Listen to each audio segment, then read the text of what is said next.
people with real jobs. Hello? Self-employed people.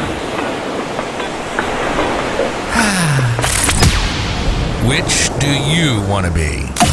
This is Certifiably Unemployable. It's time to fire the boss and become self-employed. Maybe you need a push to get that business or side gig going that you've been dreaming about for years. And if you're an entrepreneur, you can listen to stories and get experience from people who've done it. Get ready to change your life. Broadcasting from the compound, this is Certifiably Unemployable, and this is Sean Dean. Welcome to Certifiably Unemployable. I am your host, Sean Dean, and thank you once again for being a part of our show. And as you're listening to this episode, make sure you make comments, subscribe so you don't miss any future episodes. And as an entrepreneur, you have to understand a big key factor is understanding your worth. If you're brand new and you're just getting things started in the business world, this topic is going to be like one of those things where you're not understanding what's going on. So that's why you're going to want to dig deep. You're going to want to replay this episode multiple times. And that's why I have our guest this week, Lance Conrad. He's going to talk about knowing your worth in the marketplace. Now, Lance is currently the master distributor of bepic with teams that sell over $15 million. That's right, million with an M per month. Previously, he received awards as the top recruiter of 3 different billion with a B dollar companies, billion-dollar companies. He's been married for 22 years. He's got 3 beautiful daughters. So prior to network marketing, he was a headhunter. So we're going to talk more about that so everybody understands really what that means.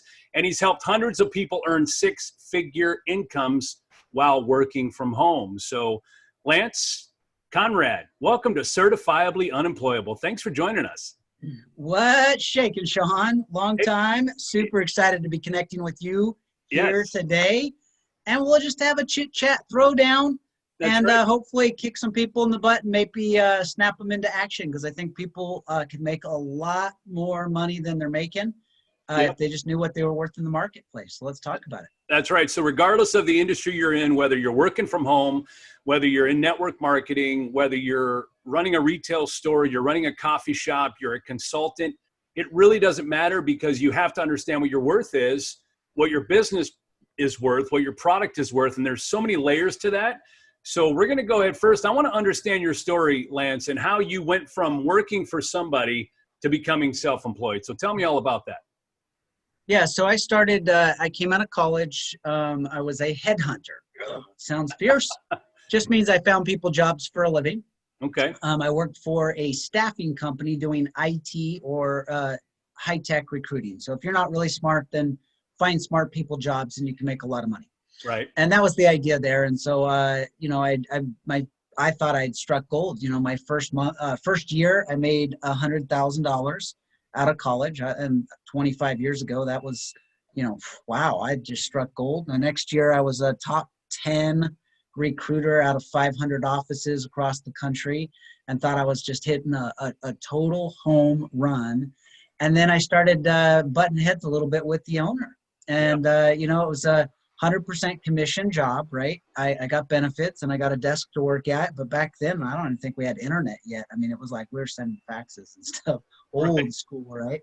Yeah. And so it was interesting. I was still young, but I thought my poop didn't stink. And I was thinking, man, I make this lady a ton of money. I make her a ton of money. She doesn't really pay me to be there. It was a 100% commission type job, but yet she still owns me. Right. She tells me when to show up, when to go to lunch, when to go on vacation. That's where we got in a big fight, was on a vacation, and then I wanted to take a vacation and she wanted me to stay and work. And I'm like, well, I make you a lot of money. So I finally just said, all right, screw it. I went and I offered my boss $1 million, not for her business, for my business. I wanted her to tear up my non-compete so I could take all my clients with me and go start my own staffing company. And she said no. And I went and started my own company the next day. So I gave her all of my clients. I gave her my whole database of candidates. And I said, I'll just start over. I started a company called Hire Solutions.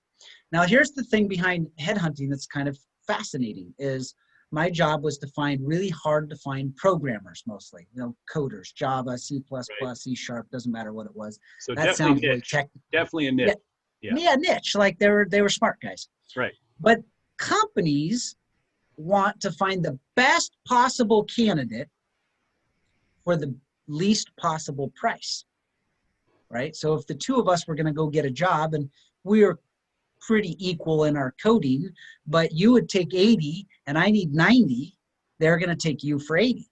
Right. And if I said this guy needs 80 to get the job, almost always they'd offer you 75. Right. Just to see if they could get away with it. Like they did it every time. I'm like, look, I already negotiated. I know what he needs. He needs 80. And then the offer comes in, it was 75. So we'd play this game because I would go in and offer, I'd say, you got to give them 85. Because if they came in at 85, I knew I got you. And then invariably they came in at 80. Yeah. And I knew I got you anyway because, like I already knew you needed 80, right? So I'd sort of make a buffer. But Well, it that's sounds like the weird standard thing corporate America, you just knew how to beat the system, right?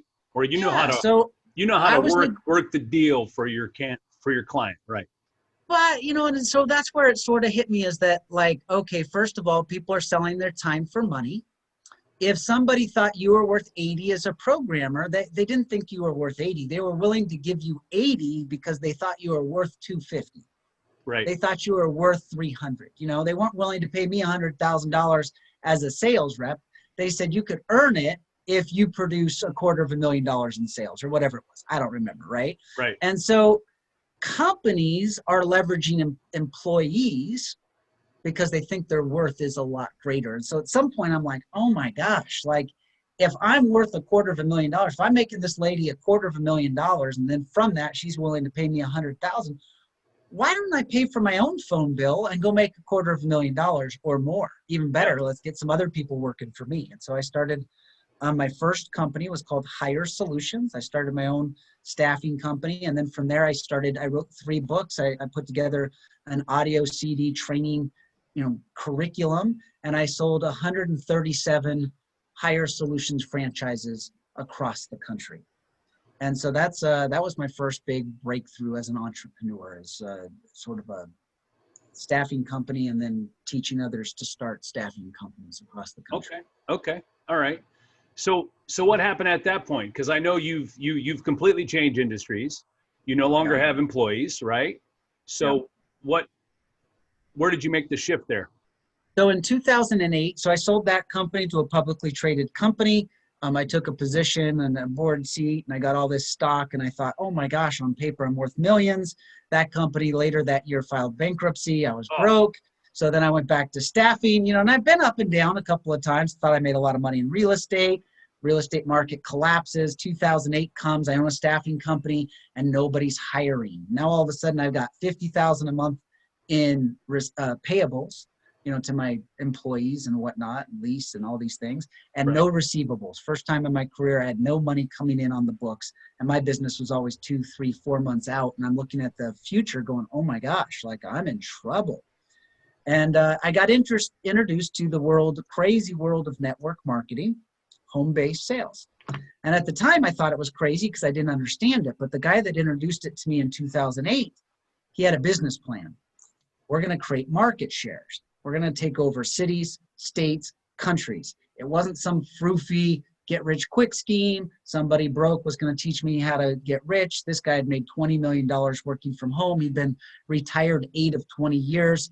And he said he'd give me 2 years out of retirement and teach me, train me, and show me how. And there's something that I learned really early in my career. The most successful person I knew growing up, I was a poor kid in a really rich neighborhood. So I went and interviewed my friend's dad, Mike Finnegan. And he said, Lance, doesn't matter what you go into. I wanted to know how to get rich. He said, doesn't matter what you go into. Find somebody really successful, get them to mentor you, and do what they're doing. So in 2008, I got introduced to network marketing through a guy that had made $20 million. And I'd always looked at it as some crazy floofy business. And all of a sudden somebody introduced it to me like, no, it's just marketing. It's just sales. It's just market share. Cities, states, countries, we're going to create market share. We're going to create a distribution channel. We're going to sell a lot of product. He said, it'll be the hardest thing you ever do. But if you'll give me 2 years, it'll change your life forever. And one of the things that blew my mind was he's like, I can show you how to make your annual income today, your monthly income tomorrow. When he said tomorrow, he meant in the future, right? And I'm like, right. Mind blown. Yeah, I said, yeah. all right, teach me. I'll be your best student. And so I went in. That was $1 billion company. I was the top recruiter in the world, 2008, 2009, 2010. And that's changed my life forever. I've taught over 1 million people around the world how to start home-based businesses, how to create market share, cities, states, countries, how to run it like a business. I've reached the top ranks of 3 different billion-dollar companies. And right now, I think I'm the top distributor in one of the fastest growing, if not the fastest growing home-based business in the world. We have 400,000 people buying our products on a monthly basis right now. And when I joined, it wasn't very big. Well, one of the biggest things about the industry of network marketing, because I'm a huge fan of network marketing, and that's how you and I originally met. Heck, that's how my wife and I met, so some of the closest people in my life I met inside of the network marketing industry. A lot of people, they're just not educated in the process or the industry, so they don't understand it. So naturally, they think something's wrong with it. So we're going to have a complete education series on this podcast about network marketing, because I think it's one of those industries that just people need a good education on, specifically for multiple reasons. Now, so people need to learn how to run it like a business. Well, that's just it. That's just it. Because if you're going to, with anything, if you run it like it's a hobby, then it's going to pay you like a hobby. Yeah. If you're not going to if you run it casually, you're going to become a casualty. That's true of any business. Right. And people think somehow this is, because somebody they know makes a lot of money, that they're just going to get rich and it's going to be really easy. And it's not. You can do it. Right. But you better learn, and you better work, and you better learn from those that have done it and go do it. And so, I don't know. I went and saw Robert Kiyosaki, Rich Dad, Poor Dad.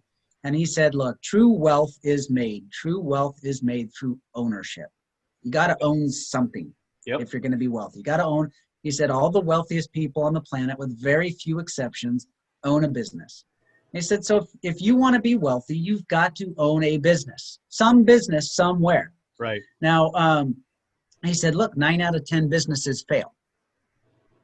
So get busy starting your 10 different businesses to go be successful. Like what, and they're like, it just clicked. Like, duh, I'm going to break through somewhere. Now, here's the cool thing about network marketing. It's kind of a gateway drug into owning your own business. It's like a stair step into entrepreneurship. I'm a big fan of entrepreneurs of all walks of life.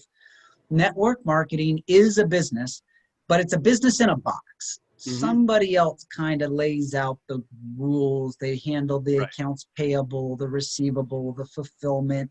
And so if you can learn to do it within that box, it can be really magical. Right. But and it can even.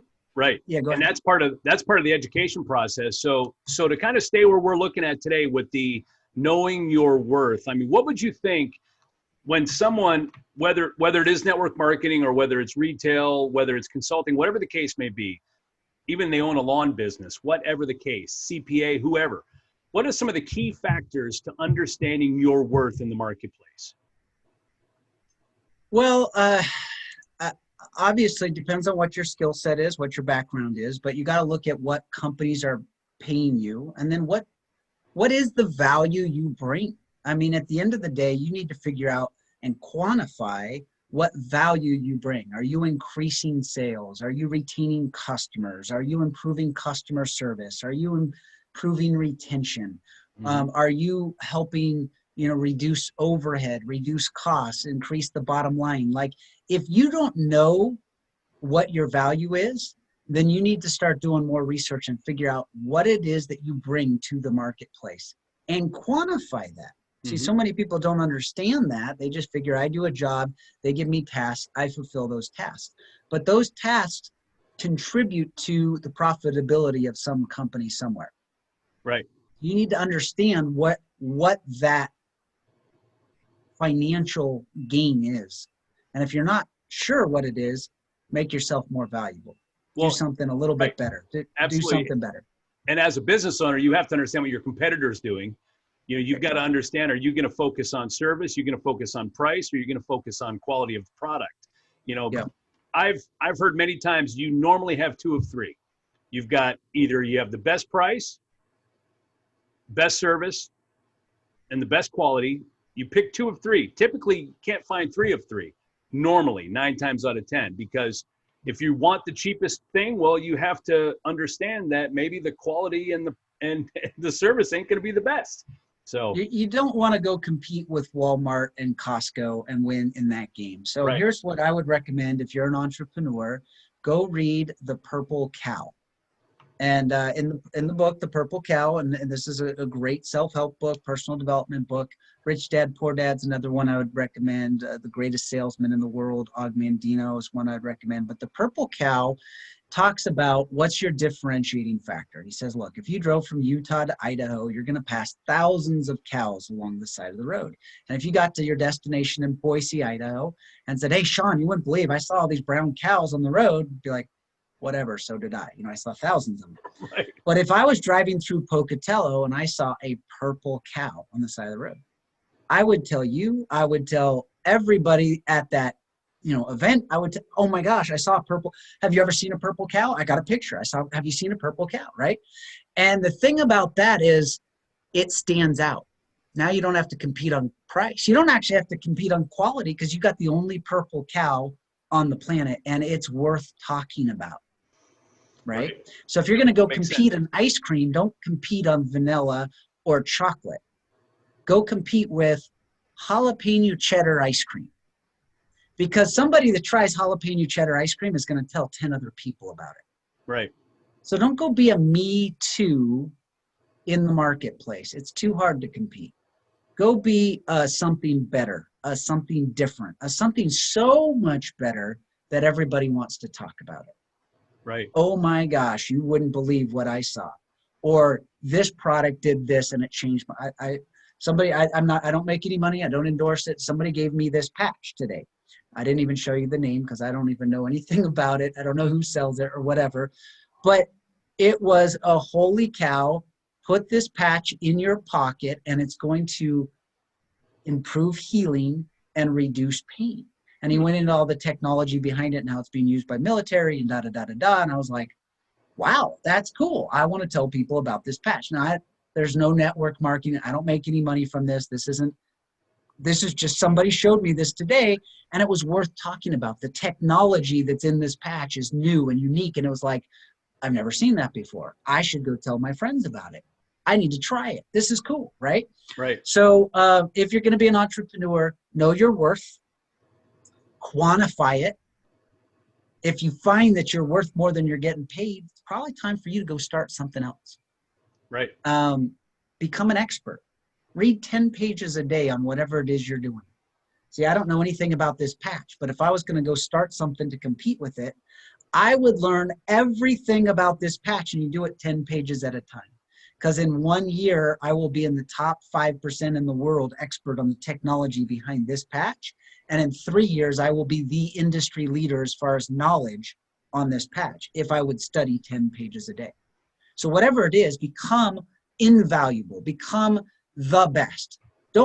Here's the thing, most people coast through life. Don't coast through life. I mean, just by trying, giving your all to whatever it is you're doing today, you already put yourself at the top 5% of whatever job, whatever company, whatever industry.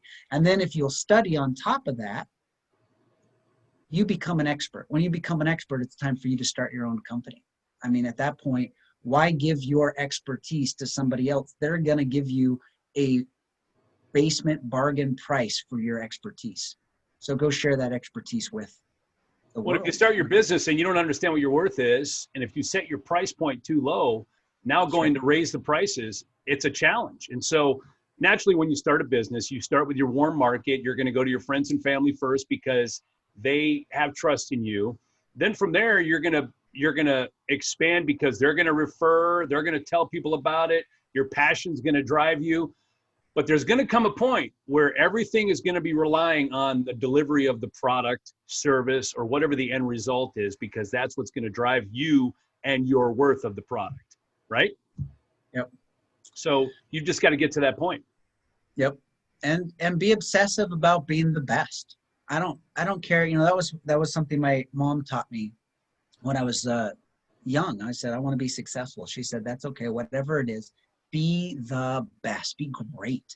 like, what do you mean? She's like, if you're even a sanitation engineer, you do garbage cleanup. Guess what? If you get to be an expert at it, and you be the best at it, you can make a fortune at it. And I thought, that's silly, right? And then I met a neighbor of mine where I live. Is a pretty nice neighborhood, and this guy's got this mansion of a house, drives the nicest cars. And I'm like, what do you do for a living? I always, ask people. I'm really curious, and sure enough, he's a sanitation engineer. He's got those big dumpsters, and he takes them to construction sites. And he's got a fleet of trucks that come and empty those dumpsters right daily. That's his company. He owns a dumpster company, and he makes millions of dollars a year. And I'm like, wait, my mom told me about you when I was growing up. He said, if you're really good at this, you can make millions of dollars. And I didn't believe her. And guess what? My neighbor's a millionaire as, an expert in it as a sanitation engineer. Yeah, it's crazy. Well, and that's the thing. People have no idea how much money is being made right in front of their eyes. And a lot of times it's all about the drive behind the individual, the passion and everything else. So you really don't care what they do because they're nice people. So here would be my suggestion to become invaluable. My suggestion to become worth more. And my suggestion that would help you take a step towards being an entrepreneur. First of all, find a mentor. Whatever you're in, find somebody that's great and just do what they're doing. Success leaves clues. I don't care what space. When I got into headhunting, there was a gentleman there that was the most successful headhunter in the state. And I said, I want to join your company, but I'll join your company if I get to work with Casey Lelux. Casey was my first mentor, and he was really good, and I did what he did, and I became really good at what I was doing. So that always works. It always works. It doesn't sometimes work. It always works. Next thing I would tell you is learning doesn't stop with school. Most people think they get through school to finish school to go on to their life. The world is growing and changing so fast that become an expert in whatever your space is. Sanitation engineer, patches, home-based businesses, weight loss, this stuff I sell, right? Study it every day.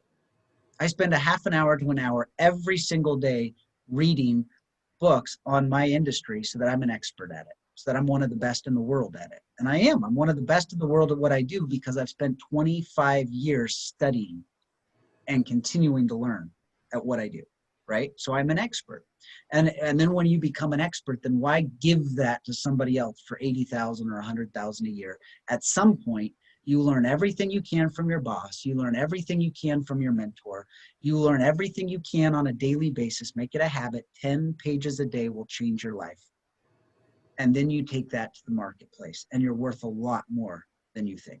You're going to find out what you're worth, and you might fail a few times, but that's okay. Robert Kiyosaki says you're going to fail 9 times out of 10, but keep failing until you have that home run because it'll make you a multimillionaire. You want to make a ton of money? Own a business. If you're not failing, something's wrong.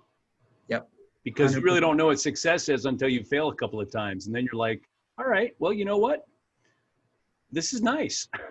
So, because success is not just defined by money or anything else. There's so many different definitions of success. And so you have to fail. And as long as you're failing forward, as we've talked about many times in the past on this show, then you're doing it right. Got it. Great advice, Lance. Thank you so much. Anything else before we wrap it up? No, go do it. It's worth it. Jump in. That's Come right. to the dark side. If you're watching on YouTube, watching on Facebook, leave a comment. If you have any questions, just post them, because what we want to do is we want to make sure that we drive your answers directly to you, and that will also bring up future episodes, because that's what us being a part of the entrepreneur world is all about. And Lance, at what point did you become certifiably unemployable? Well, I'll tell you, I spent the first 10 years of my life trying to sell people into indentured servitude or jobs for a price, right? I just needed to find out what your price was, right? Like 50K, 100K. As soon as I found your price, then I found the employer, and then I put the two together, right? I spent the last 13 years trying to free people from jobs into entrepreneurship.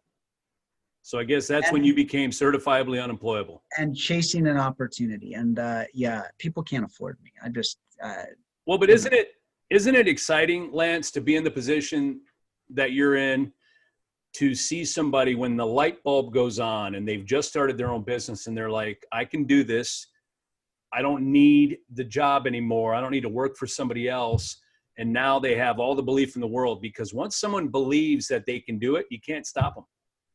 Right? Just get out of their way. They're going to do whatever it takes to make it happen. And I've made sacrifices. I've had huge wins. I've had huge setbacks, but I can tell you that it's been a crazy fun adventure.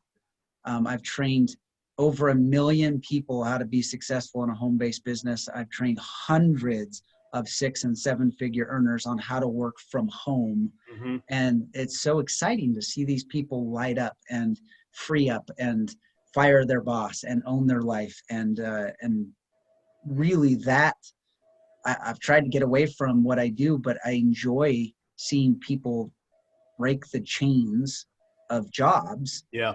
So much that it always calls me back. So, well, you know, the last 4 or 5 years that we've known you, we've had some great times, whether it be in Mexico, in Vegas, in Utah, in Florida. We've had a great time. So, and it's all about relationship, and it's all, you know, and again, if you fail forward.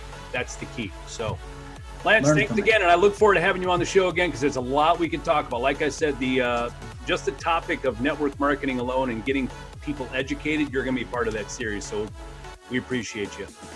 Awesome. Can't wait till next time. Thanks, guys. Have a great day. All right, so once again, you're listening to Lance Conrad, Knowing Your Worth in the Marketplace. And don't forget to leave your comments, like, subscribe, so you don't miss any episodes moving forward. This is Certifiably Unemployable, and until next time. You've been listening to Certifiably Unemployable. Ready to fire the boss yet? You're on your way. Sean has been self-employed for over 20 years. So if that's something that you want to do, something you've been dreaming about for years, Sean has all the knowledge, good, bad, and indifferent. We hope you've gotten some useful and practical information from this show. And we'll be back soon. But in the meantime, hook up with us on Facebook and Instagram at Certifiably Unemployable. Find us on YouTube and at www.certifiablyunemployable.com. Till next time, this is Certifiably Unemployable, signing off.